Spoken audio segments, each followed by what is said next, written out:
Don't tell us what we're going to feel. I'm not telling you. Because I'm you're in no answering on position this to question. dictate that. That's Remember exactly what this. you're doing. I'm not You're in dictating. no position. Two words that sent shockwaves through the halls of global power. Two words that may have changed the course of the war in Ukraine, the fate of NATO, and the future of America's role in the world. On Friday, in one of the most explosive and humiliating moments in modern diplomatic history, U.S. President Donald Trump reportedly kicked Ukrainian President Volodymyr Zelenskyy out of the White House. What was supposed to be a critical meeting, one that could determine Ukraine's survival, descended into a tense, bitter exchange that left allies stunned and adversaries emboldened. Zelenskyy, the wartime leader who has spent 3 years resisting one of the world's most brutal military invasions, was berated for his supposed lack of gratitude. "You're not acting thankful," Trump scolded, as if the tens of thousands of Ukrainian lives lost were not proof enough of appreciation. As the doors of the Oval Office slammed shut, the world erupted. European leaders rushed to Zelenskyy's defense. NATO allies scrambled to contain the fallout. Even within the United States, the Republican Party found itself divided. Was this a bold, pragmatic move from Trump, or a catastrophic betrayal of an ally fighting for its existence? Meanwhile, in Moscow, Vladimir Putin was surely watching and smiling. Today, we break down exactly what happened inside that room, why the world is reacting with fury and disbelief, and what this means for the future of Ukraine, Europe, and America's place in global politics. Buckle up. This is going to be a wild ride. The global fallout. Reactions from key players. The moment Trump dismissed Zelenskyy from the White House, the world reacted, some with outrage, some with silence, and a few with quiet satisfaction. What happened in that room didn't just expose a rift between two leaders, it sent tremors across the geopolitical landscape, forcing every major power to pick a side. British Prime Minister, walking the tightrope. Just hours after the confrontation, British Prime Minister Keir Starmer found himself in an impossible position. Having just met with Trump in Washington, he now had to reassure Ukraine of the UK's steadfast support while maintaining the fragile post-Brexit special relationship with the United States. A Downing Street statement quickly followed. The UK remains unwavering in its support for Ukraine and will play its part in securing a lasting peace based on sovereignty and security for Ukraine. But behind the scenes, sources say Starmer privately urged Trump not to pursue a deal that would reward Putin.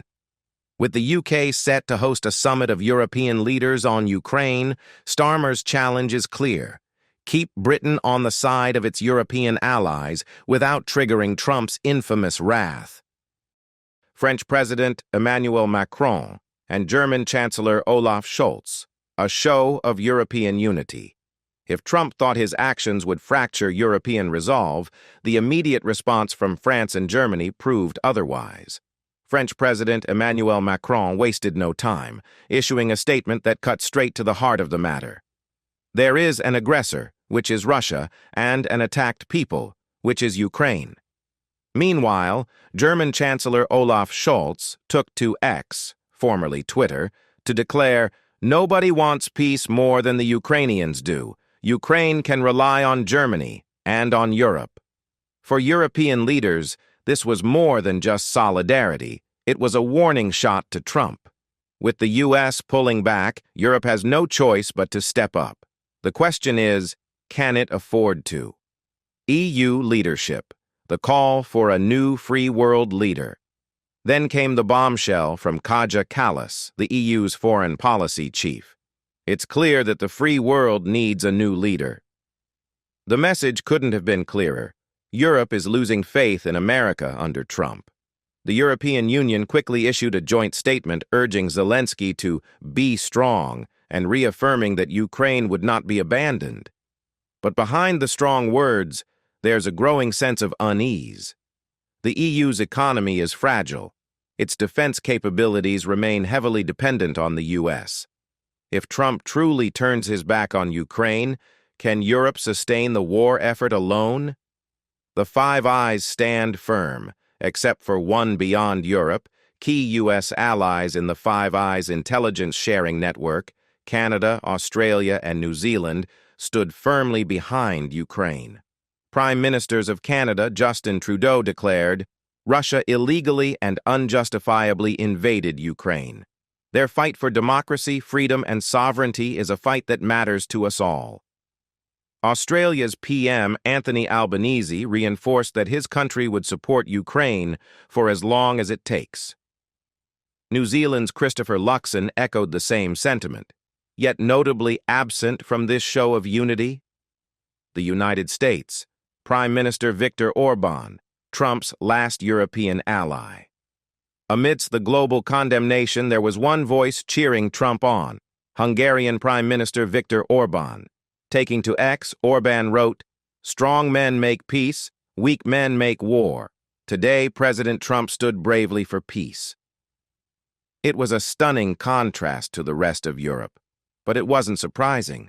Orban has long been Trump's closest ally on the continent, openly defying EU policy on Ukraine and maintaining warm relations with Putin. His statement wasn't just an endorsement. It was a sign that in a divided Europe, Trump still has loyalists willing to break ranks. The world holds its breath. As the dust settles, one thing is clear. Trump's confrontation with Zelenskyy has changed the game. The old alliances, once taken for granted, are now being tested. And as Ukraine fights on, the question looms larger than ever. Will the world stand by Zelenskyy? Or is Trump setting the stage for a new, darker chapter in global politics? Ukraine's perspective. Dignity versus dependency. As the world reacted with shock and outrage, Ukraine found itself in a battle not just for its survival, but for its dignity. To be dismissed from the White House like an unwelcome guest was more than just a diplomatic snub. It was a test of Ukraine's resilience in the face of an uncertain future. For 3 years, Ukraine has fought against a much larger enemy, relying on Western aid to keep its military and economy afloat. But Trump's rejection and his demand for gratitude left a bitter question hanging in the air. Is Ukraine a partner or merely a dependent? Zelenskyy's response: defiance, not submission. If Trump expected a humbled, apologetic Zelenskyy, he was mistaken. The Ukrainian president, who has spent years navigating global politics under the shadow of war, refused to bow. In an interview with Fox News shortly after the confrontation, he was clear, "I don't feel I owe Trump an apology." Instead, he focused on Ukraine's sacrifices, reminding the world that no nation had paid a higher price in blood for democracy than his own. His response was calculated, firm enough to project strength, yet measured enough to leave room for damage control. Zelenskyy knew that picking a direct fight with Trump could cost Ukraine everything, but he also knew that showing weakness could erode his leadership at home. Public and military reactions. We will not beg on our knees. If there was ever a question about how Ukrainians felt about Trump's humiliation of their leader, their response was swift and defiant. On Telegram, Ukrainian military channels erupted with frustration. One soldier, identified by his call sign Alex, wrote, "It's better to fight to the death than to freeze the war and be drained again in 3 years." Another added, "We are not playing cards. We are not beggars. We are warriors." For many in Ukraine's armed forces, Trump's words weren't just offensive, they were dangerous. They saw his dismissal of Zelenskyy as a signal that Ukraine might be abandoned. And in their eyes, the only way forward was to fight even harder, with or without American support. Civilians echoed the same sentiment. In Kyiv, as air raid sirens blared and drones struck yet again, a Ukrainian citizen summed it up in one chilling statement: "Dignity is also a value. If Russia cannot destroy it, why does the U.S. think it can?" This wasn't just about war anymore. It was about Ukraine's identity. And if Trump thought he could force Ukraine to bow, the reaction from its people made one thing clear: they had no intention of doing so. Political risks in Kyiv: mend ties or step down. Behind the scenes, however, the situation was more delicate.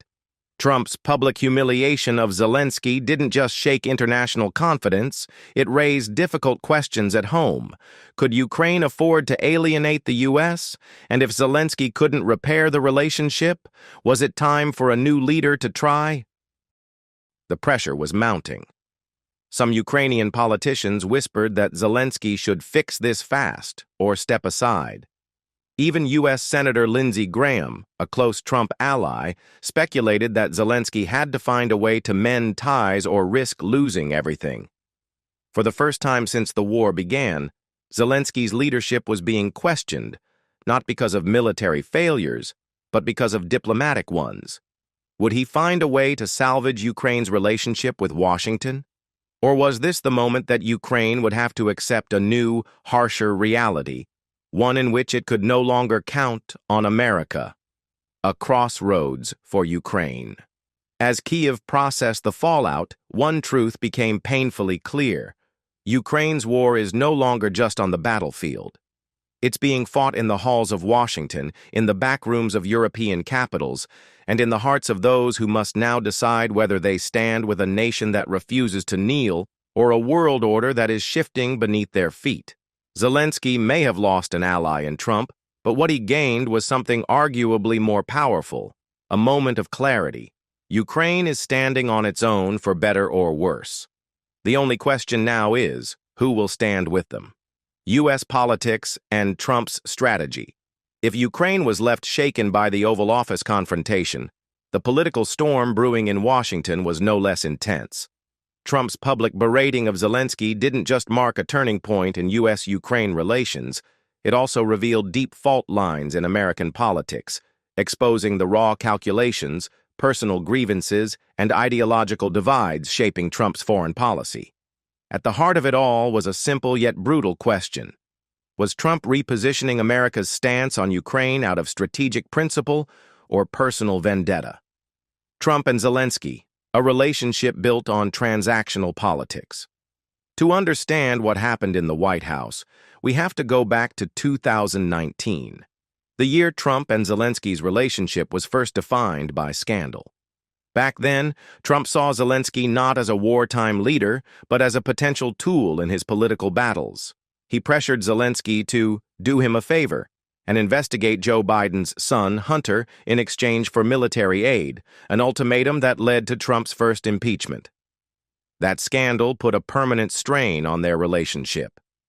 From that moment on, Trump viewed Zelenskyy as someone who had failed to deliver for him politically, rather than as the leader of a besieged democracy. Fast forward to 2024, and it's clear that old grudges die hard. When Trump dismissed Zelenskyy with a cold, "You're not acting thankful," it wasn't just about Ukraine's war effort. It was about Trump's long-standing belief that Zelenskyy owed him and hadn't paid up. J.D. Vance's role: the unexpected attack.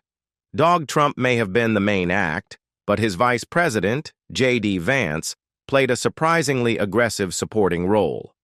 Vance, who rarely speaks in high-profile foreign policy meetings, broke his usual silence to confront Zelenskyy directly, lecturing him on Russian diplomacy as if the Ukrainian leader had not spent 3 years in the trenches of war. Why did Vance take such an assertive stance? A show of loyalty. As Trump's VP, Vance needed to prove himself, not just to Trump, but to the MAGA base, signaling a shift in policy. His attack reinforced Trump's broader strategy of deprioritizing Ukraine and redefining America's foreign commitments. Testing the waters. By throwing rhetorical punches, Vance was gauging how aggressively the administration could push its new stance without major backlash. Whatever the motivation, one thing was clear: Trump's inner circle is not just skeptical of Ukraine, they are actively seeking to distance the U.S. from it. The Republican divide. Unease within the grand old party.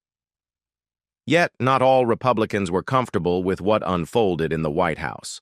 While MAGA loyalists like Marjorie Taylor Greene and Tucker Carlson celebrated Trump's humiliation of Zelenskyy as a victory against the globalist elite, other prominent conservatives, especially those with deep ties to national security, were far less enthusiastic. Senator Lindsey Graham, usually a Trump ally, privately warned that alienating Ukraine could destabilize Europe in ways that would eventually harm the U.S. Senate Minority Leader Mitch McConnell, and other establishment Republicans voiced concern that Trump's stance could push Ukraine closer to China or erode NATO unity. Even House Speaker Mike Johnson, who had been hesitant to confront Trump publicly, was reportedly taken aback by the exchange. This division within the Grand Old Party highlights a growing internal struggle. Is the Republican Party fully embracing Trump's America First isolationism, or is there still a faction committed to maintaining America's role as a global leader? With the 2024 election looming, that question has never been more urgent. The gratitude debate, Trump's demand versus Ukraine's sacrifices. Perhaps the most surreal aspect of this entire confrontation was Trump's obsession with gratitude. His message was clear. Ukraine should be thanking America, not questioning it. But for Ukrainians who have lost tens of thousands of lives, suffered nightly airstrikes, and fought a war of survival, the idea that they haven't shown enough gratitude is almost grotesque. They've already paid in blood. They've already sacrificed their homes, their futures, their peace. They've already done what no NATO soldier has had to do, fight Russia directly. Trump's reframing of the war as a favor rather than a joint struggle against authoritarian aggression struck a nerve, not just in Kyiv, but across the democratic world. This wasn't just about military aid. It was about the very nature of alliances. If gratitude is now the currency of U.S. foreign policy, then every American ally, from Taiwan to South Korea, from Israel to NATO itself, has a reason to be nervous. Trump's strategy, a calculated gamble or a strategic misstep. So, what was the endgame here? Was this a moment of impulsive bravado or part of a deeper strategy? There are two ways to interpret Trump's move. The calculated gamble. Trump and his team believe that cutting off Ukraine will force Europe to take more responsibility while securing goodwill from anti-interventionist voters at home.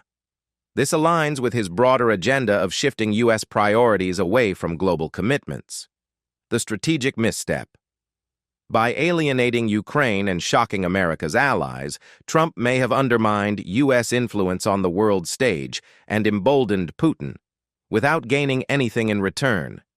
If Ukraine collapses, the blame could fall squarely on his shoulders. Either way, this was a defining moment. Trump has drawn a line in the sand. America under his leadership is no longer automatically backing Ukraine. The question is, will the world accept this new reality? And more urgently, can Ukraine survive it? Long-term implications. The shock waves from Trump's confrontation with Zelenskyy will not fade quickly. This was more than just a diplomatic clash. It was a turning point that could reshape the future of Ukraine, NATO, U.S. foreign policy, and even Russia's strategic ambitions. The world is now asking four critical questions. Can Ukraine survive without U.S. aid? Will Europe finally step up militarily? Is this a preview of Trump's broader disengagement from the world? How will Putin exploit this crisis? Let's break it down. For Ukraine, can they survive without U.S. aid? For Ukraine, the unthinkable may now be reality. Fighting a war against Russia without guaranteed U.S. military support. Since 2022, American aid has been the backbone of Ukraine's resistance, from advanced missile systems to intelligence sharing and economic assistance. If that lifeline disappears, what are Kyiv's options? European reliance. The EU has pledged billions in military aid, but can it fill the gap? Germany and France support Ukraine politically, but their arms production is slow. Will European leaders put their money where their mouth is? Alternative allies. The UK has been a staunch supporter. but its military capacity is limited. Japan and South Korea have provided economic aid, but would they send weapons? Turkey could become a key player, balancing its NATO ties with its relationship with Russia. Internal adjustments. Kyiv might be forced to ration its weapons, relying more on guerrilla tactics. Domestic war fatigue is growing. Can Zelenskyy keep morale high without outside support? If U.S. funding collapses, does Ukraine have to negotiate with Russia on Putin's terms? This is the existential crisis Ukraine now faces. Without U.S. backing, its path to victory becomes far more uncertain. For NATO and Europe, will this force European military independence? Trump's actions have sent a terrifying message to Europe. You're on your own. For decades, NATO has relied on U.S. leadership. Washington provides the bulk of NATO's military power, the nuclear deterrent, intelligence, and logistical support. But what if Trump pulls back entirely? Macron's dream of a European army. France has long argued that Europe needs its own defense force independent of the U.S. Could Trump's move finally push Germany and others to embrace this vision? NATO's budget crisis. Only a handful of NATO members meet the 2% GDP defense spending target. If the U.S. withdraws support, will countries like Italy or Spain actually increase their defense budgets or leave Ukraine to fend for itself? A more militarized Germany? For decades, Germany has been reluctant to embrace military power. But if the U.S. steps back, Berlin may have no choice but to become Europe's new military leader. Poland and the Baltic states, the new European frontline countries closest to Russia, like Poland, Estonia, Latvia, and Lithuania, are terrified of a U.S. withdrawal. They may push for NATO reforms, or even their own independent alliances. Could this finally be the moment when Europe stops relying on Washington and builds its own military superpower, or will it fracture NATO, leaving Ukraine vulnerable and Eastern Europe exposed? For Trump's foreign policy, a preview of U.S. disengagement, Trump has made one thing clear. America first means fewer entanglements abroad. His decision to humiliate Zelenskyy wasn't just about Ukraine. It was a signal to the world that under his leadership, the U.S. may step back from global commitments. Will Taiwan be next? If Trump is willing to drop Ukraine, will he also waver on defending Taiwan from China? Asian allies are watching closely, wondering if they'll be left alone against Beijing. A Middle East shift? Trump has been a strong supporter of Israel, but if his new policy is no free aid, could that change? Saudi Arabia, Israel, and Iran are all recalculating their strategies. A new isolationism? Trump's actions could usher in a new era of U.S. disengagement from global conflicts. Would this make America safer, or leave a power vacuum for China and Russia to exploit? This was not just a foreign policy blunder. It was a test run for how Trump envisions America's future role in the world. For Russia, how will Putin exploit this rift? The biggest winner from all of this? Vladimir Putin. For 3 years, Putin has faced a Ukraine backed by the full force of NATO. Now, suddenly, that unity is cracking. Here's how Russia will take advantage. Propaganda victory. Russian media is already spinning this as proof that Ukraine is isolated. The Kremlin will use Trump's words to demoralize Ukrainian troops and civilians. Military escalation? If the U.S. steps back, does Putin see this as the green light to launch a major new offensive? Kharkiv, Odessa, even Kyiv. Could they be in danger again? Divide and conquer strategy. Russia will try to split Europe, strengthening ties with leaders like Orban in Hungary, who see Trump as a strong man for peace. If NATO hesitates, Putin could push further into Ukraine or even threaten other ex-Soviet states. This moment is not just a diplomatic fallout. It could change the trajectory of the war itself. The bottom line: a world at a crossroads. Trump's brutal Oval Office encounter with Zelenskyy was more than just a political scandal. It was a warning shot, a signal that the global order may be shifting in ways we can barely comprehend. Will Ukraine adapt and survive? Will Europe finally become a true military power? Is America entering a new age of isolationism? Will Putin seize this moment to push further? The world has entered a new uncertain phase. These are questions we'll be tracking closely in the coming weeks. Now it's your turn. This isn't just a news story, it's a defining moment for global politics, and I want to hear your thoughts. What do you think? Should Ukraine stand firm, or should Zelenskyy compromise? Is Trump right to demand more gratitude, or is this a betrayal of a key ally? Can Europe really defend itself without the U.S.? Drop your comments below. Follow for more updates as this crisis unfolds.